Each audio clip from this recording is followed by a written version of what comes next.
আজ বন্ধু রাহুলের বিয়ের রিসেপশন ছিল। আমরা ঠিক 8টা বাজে পৌঁছে গেলাম বিয়ের ভেন্যুতে। একদিকে বর বউয়ের শুটিং চলতেছে, অন্যদিকে আমাদের। তার মধ্যে খুবই সুন্দর ছিল ওদের এই এন্ট্রিটা।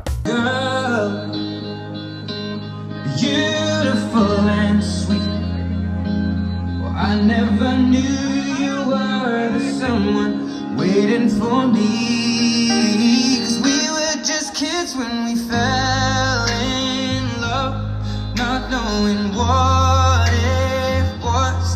I will not give. কিছু ছবি তোলার পর এবং আরো কিছু ক্লিপস রেকর্ড করার পর আমরা খাওয়া দাওয়া কমপ্লিট করলাম। এরপর ঠিক যখনই বের হব তখনই ফাইনালি সেই কাঙ্ক্ষিত বৃষ্টি শুরু হলো। কিন্তু এই বৃষ্টি একবার শুরু হলো তো হলো, আর থামে না। এখন বাড়ি যাই কেমনে? খুব সুন্দর একটা দিন ছিল। রাহুল বন্ধু, তোমার সামনে পথ চলা সুন্দর হোক। আজকের মতো টাটা, বাই বাই।